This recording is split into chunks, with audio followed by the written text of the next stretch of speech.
Hey guys, on this episode, we'll be talking about the three memorandums and one executive order that Trump passed last night on August 8th.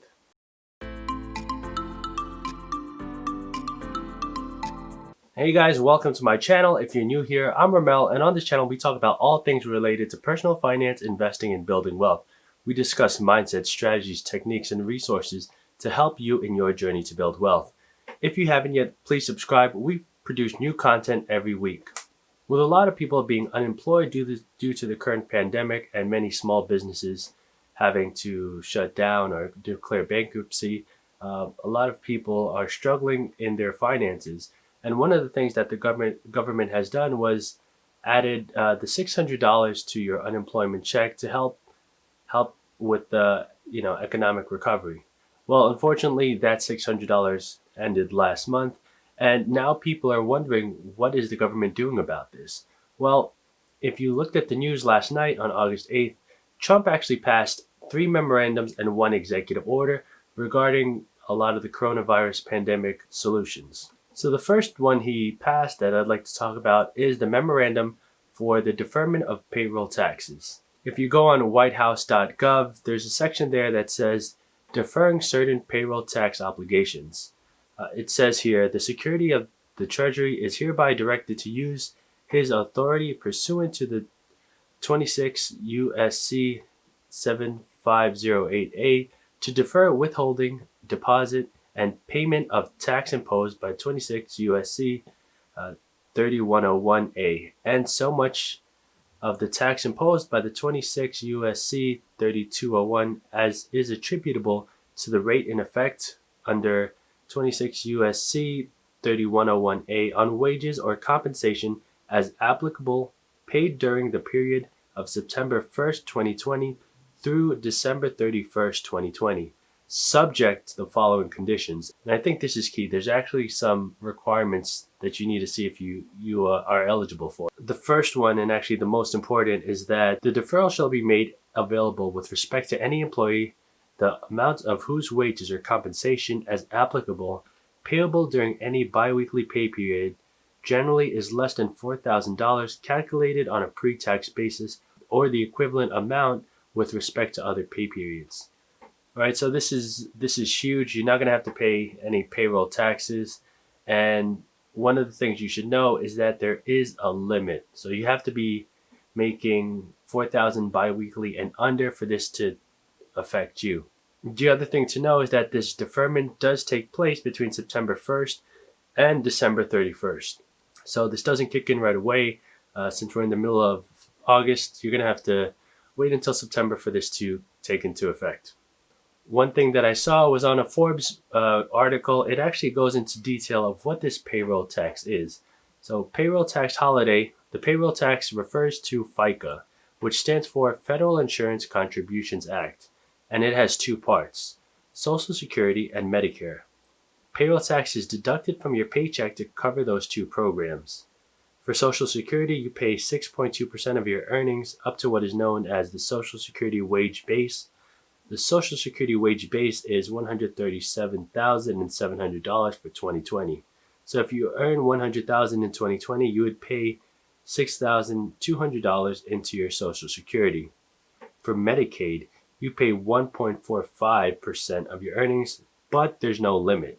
If you earn $100,000 in 2020, you would pay $1,450 into Medicaid. So this is actually, a pretty big savings, considering that people generally see, increases in their salary of anywhere from 3 to 5%. So you would be saving a lot of money with this deferral. Obviously, the thing to note is that you have to meet the requirement of making $4,000 biweekly or less for this to affect you.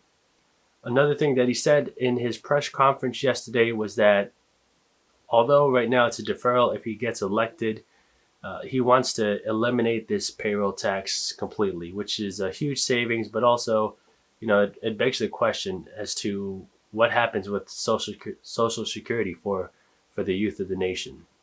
All right, the second thing mentioned was actually an executive order, and that's regarding the Eviction Moratorium.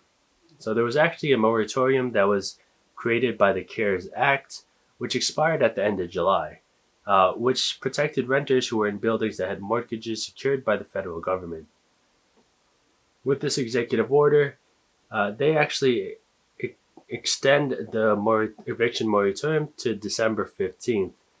The president signed an executive order titled Fighting the Spread of COVID-19 by providing assistance to renters and homeowners, providing eviction protection through the Departments of Housing and Urban Development, or known as HUD, and Health and Human Services and the Centers for Disease Control and Prevention. He also suggested that there would be financial assistance to renters, homeowners, lenders, and landlords, but he didn't clarify how.